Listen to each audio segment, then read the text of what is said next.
नमस्कार दोस्तों, आपका स्वागत है। जहां दोस्तों मध्य प्रदेश में होने वाली 28 सीटों में से ग्वालियर चंबल की 16 सीटों के लिए क्या कहता है सबसे सटीक चुनावी विश्लेषण। 16 सीटों पर क्या कुछ है ताजा आंकड़े, क्योंकि ग्वालियर चंबल ही तय करेगा क्या मध्य प्रदेश में कमलनाथ की वापसी या फिर बरकरार रहेगी बीजेपी। इस पर आपको सटीक आंकड़े देने वाले हैं, क्योंकि ग्वालियर चंबल के लिए 16 सीटें काफी महत्वपूर्ण हैं। लेकिन ग्वालियर चंबल के लिए 2018 की आंकड़ों की बात करें तो ग्वालियर चंबल से कुल 34 सीट यहां से निकल कर आती हैं, और 34 में से अगर बात करें तो कांग्रेस ने यहां पर 27 सीट हासिल की और बीजेपी ने सिर्फ 6 सीट यहां पर हासिल की है। यानी जबरदस्त कांग्रेस का पलड़ा भारी रहा था। ग्वालियर चंबल की दम पर ही कांग्रेस ने 2018 चुनाव में जो है इतनी सारी सीटें हासिल की। लेकिन 2013 की आंकड़ों की बात करें तो बीजेपी यहां पर 20 सीट हासिल की थी। यानी 2018 चुनाव में बीजेपी को 11 सीट का यहां पर हार का सामना करना पड़ा था। इसके अलावा 2 सीटों पर मायावती जी ने भी यहां पर अपनी सीट खो दी थी। यानी कांग्रेस का दबदबा ग्वालियर चंबल में काफी अच्छा है। और ग्वालियर चंबल के लिए क्या कुछ आंकड़े हैं, इस पर आपको एक एक सीट पर सटीक आंकड़े देने वाले हैं। लेकिन ग्वालियर चंबल की 16 सीटों के लिए किस प्रकार का वोट शेयर किसके खाते में इस वक्त दिखाई दे रहा है। अगर बात करें 36% वोट शेयर बीजेपी के खाते में जा सकता है, तो कांग्रेस को 43% वोट शेयर जा सकता है। तो यहां पर अन्य की अगर बात करें तो 22% वोट शेयर इनके खाते में जा सकता है। ग्वालियर चंबल के लिए वोट शेयर यहां पर निकलकर सामने आ रहा है। लेकिन ग्वालियर चंबल की अगर बात करें तो इस इलाके में एससी वोटर का काफी दबदबा है, और इस कारण से जो है ज्यादातर ऐसे जो कैंडिडेट को यहां पर चुना जा रहा है जो कि कहीं ना कहीं इन इलाकों से संबंधित है, और इन इलाकों में जो है एससी वोटर का ही दबदबा रहता है। लेकिन ग्वालियर चंबल में बीजेपी को जमकर नुकसान हुआ था, और बीजेपी यहां पर 6 मंत्रियों में से 4 मंत्रियों को हार का सामना भी करना पड़ा था। लेकिन ग्वालियर चंबल 2020 उपचुनाव के लिए क्या कुछ कहते हैं आंकड़े, इस पर आपको सटीक ओपिनियन पोल विश्लेषण आखिर में आपको दिखाएंगे कितनी सीट किस पाले में जा सकती हैं। लेकिन उससे पहले कुछ महत्वपूर्ण जानकारी आपको देते हैं। देखिए, ग्वालियर चंबल की सबसे बड़ी सीट और हॉट सीट इस वक्त बनी हुई है, वो है डबरा विधानसभा सीट। क्योंकि यहां पर अगर बात करें तो लगभग बीजेपी ने भी अपना इमरती देवी को यहां पर चुनावी मैदान में उतार दिया है। तो सुरेश राजे कांग्रेस प्रत्याशी है, तो संतोष गौड़ यहां पर कह सकते हैं मायावती जी ने अपना प्रत्याशी बनाया। इसके अलावा यहां पर कुछ और आंकड़े हैं। डबरा सीट पर इस बार दिलचस्प मुकाबला होने वाला है, क्योंकि समधी और समदन आमने सामने है, और कांग्रेस ने यहां पर सुरेश राजे को अपना प्रत्याशी मान लिया है। इस सीट पर अगर बात करें पिछले यहां पर जो आंकड़े हैं उस हिसाब से अगर देखा जाए तो 2013 में यहां पर सुरेश राजे और इमरती देवी का मुकाबला हो चुका है, और यहां पर 2013 में जो है इमरती देवी ने यहां पर सुरेश राजे को शिकस्त दी थी। लेकिन इस वक्त हालात बदल चुके हैं और दल बदल इस वक्त दिखाई दे रहा है। लेकिन आंकड़ों की बात करें तो आंकड़े जो है इमरती देवी के पक्ष में इस वक्त दिखाई दे रहे हैं। जो जनता का मन है, जो इस प्रकार कई बड़े एक्सपर्ट लोग के आंकड़े निकले हैं, डबरा विधानसभा सीट जो है एक बार फिर से इमरती देवी जीतती नजर आ रही है। ग्वालियर विधानसभा सीट के आंकड़ों की बात की तो क्या कुछ आंकड़े ग्वालियर विधानसभा सीट के इस वक्त दिखाई दे रहे हैं। और यहां पर अगर बात करें तो ग्वालियर चंबल के लिए सुनील शर्मा कांग्रेस प्रत्याशी हैं, तो बीजेपी यहां पर प्रद्युम्न सिंह तोमर को ही यहां पर चुनावी मैदान में उतारने वाली है।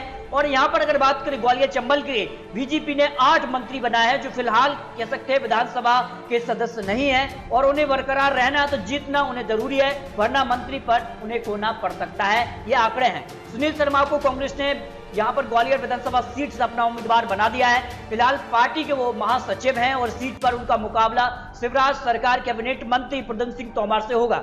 सुनील शर्मा ग्वालियर क्षेत्र में युवा ब्राह्मण चेहरा है, और क्षेत्र में करीब 35,000 ब्राह्मण वोट आते हैं, और सुनील शर्मा की कट्टर समर्थक हैं और निष्ठावान पक्के कांग्रेसी हैं, और इसलिए सिंधिया ने उन्हें यहाँ पर पार्टी नहीं छोड़ी, क्योंकि सिंधिया के समर्थक थे और कहीं ना कहीं सिंधिया के साथ वो जा सकते थे, लेकिन सिंधिया के साथ नहीं गए, और इस कारण से कांग्रेस ने उन्हें यहाँ पर टिकट दिया। और 2018 विधानसभा चुनाव में सुनील ने यहाँ पर टिकट की दावेदारी की थी। यानी सुनील शर्मा का पलड़ा सीट पर भारी नजर आ रहा है।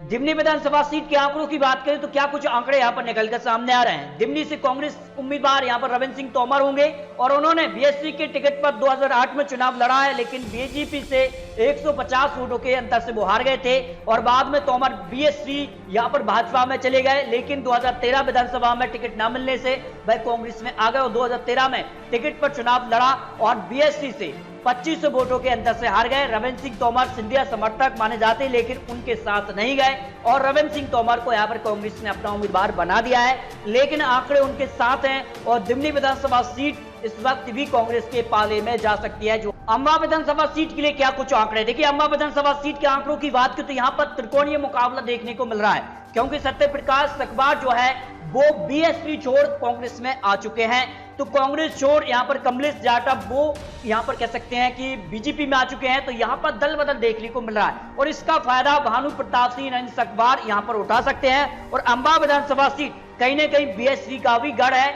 और बीएसपी यहां पर काफी अच्छे वोटर भी आते हैं। और यहां पर अगर आंकड़ों की बात करें तो अंबा से कांग्रेस के सत्यप्रकाश सकबार पार्टी कैंडिडेट हैं और 2013 में बीएसपी में थे। वो 10,000 वोटों से विधानसभा चुनाव जीते थे। जीत के साथ ही मायावती ने उन्हें यहां पर बीएसपी प्रदेश अध्यक्ष बना दिया और 2018 में फिर से बीएसपी ने विधानसभा चुनाव लड़े और हार गए। लेकिन 2019 में लोकसभा के दौरान वो कांग्रेस में शामिल हो गए और सत्यप्रकाश सकबार का पलड़ा यहां से भारी नजर आ रहा है और कहीं ना कहीं कांग्रेस इस सीट पर जीतती नजर आ रही, लेकिन कांटे की टक्कर यहां पर हो सकती है, ये भी बड़ी खबर है। लेकिन करेरा विधानसभा सीट के लिए क्या कुछ आंकड़े हैं। शिवपुरी से यहां पर कांग्रेस शिवपुरी की करेरा विधानसभा सीट से प्रयागीलाल जाटव को कांग्रेस ने अपना उम्मीदवार बनाया है। उन्होंने पिछला चुनाव बतौर बसपा उम्मीदवार लड़ा था, कुछ समय पहले ही वो कांग्रेस में शामिल हुए और टिकट पाने पर कामयाबी रहे। यानी करेरा से भी यहां पर कांग्रेस ने यहां पर दल बदल नेता को यहां पर टिकट दिया है और यहां पर भी काफी कड़ी टक्कर यहां पर दिखाई दे रही है।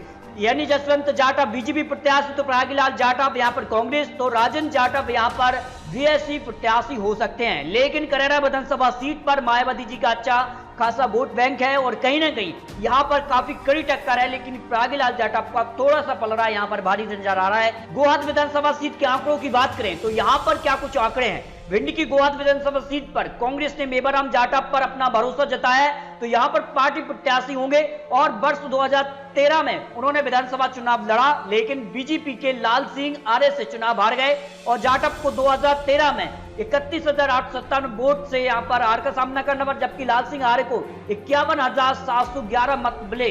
मेवाराम जाटव अपनी स्वच्छ छवि के लिए पहचाने जाते हैं। यानी कि गोहद विधानसभा सीट पर कांटे की टक्कर दिखाई दे रही है, लेकिन रणवीर जाटव अब कहीं ना कहीं बीजेपी में आ चुके हैं और मेवाराम जाटव को यहां पर कह सकते हैं काफी अच्छा वोट बैंक मिल सकता है। जो कांग्रेस का गढ़ है उसका फायदा यहां पर मिल सकता है और यहां पर जसवंत पटवारी को यहां पर मायावती जी ने भी चुनावी मैदान में उतारा है। यानी यहां पर भी कुछ कांटे की टक्कर दिखाई दे रहा है, लेकिन कांग्रेस का पलड़ा इस सीट पर भारी नजर आ रहा है।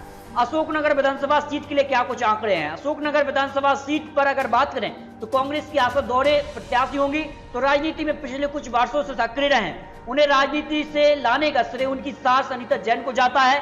अनीता जैन लंबे समय से कांग्रेस की सक्रिय कार्यकर्ता रही है। नगर पालिका में 4 बार पार्षद और 1 बार नगर पालिका अध्यक्ष के रूप में भी चुनाव लड़ चुके हैं। हालांकि इस दौरान उन्हें हार का सामना करना पड़ा, लेकिन आशा दौरे का कोई विशेष राजनीतिक कार्यकाल नहीं है। ना उन्हें अब तक किसी मंच पर सक्रिय देखा गया, ना ही राजनीतिक कार्यक्रम में शामिल। पिछले चुनाव में भी आशा दौरे को टिकट न मिलने से कहीं न कहीं इस बार उन्हें चुनाव में मौका मिला है और आशा दौरे अशोकनगर विधानसभा सीट कह सकते कांग्रेस का जो गढ़ है उस कारण से जीतती नजर आ रही है, क्योंकि कांग्रेस अशोकनगर के आसपास की जो सीटें हैं उस पर 2018 में ऐसे खासे वोट बैंक के साथ जीता था और आशा दौरे को इसका फायदा यहां पर मिल सकता है। बमौरी विधानसभा सीट पर बीजेपी का पलड़ा भारी है, जो जमीनी स्तर पर जो ताजा आंकड़े यहां पर निकलकर सामने आए हैं। ग्वालियर पूर्व विधानसभा सीट के लिए क्या कुछ आंकड़े हैं, तो यहां पर भी दल बदल है और यहां पर अगर बात करें तो प्रद्युम्न सिंह तोमर यहां पर बीजेपी में शामिल हो चुके हैं। सतीश सिकरवार अब कहीं ना कहीं बीजेपी से कांग्रेस में जा चुके हैं। तो यहां पर कांटे की टक्कर इस वक्त दिखाई दे रही है, क्योंकि दल बदल दोनों ही नेता यहां पर आमने सामने पहुंच चुके हैं। पौड़ी विधानसभा सीट के लिए क्या कुछ आंकड़े। पौड़ी की अगर बात करें तो बीजेपी का पलड़ा यहां से भारी है, क्योंकि 2008-2013 में बीजेपी ने यहां पर जीत दर्ज की है, लेकिन 2018 में बीजेपी को यहां से हार का सामना करना पड़ा था।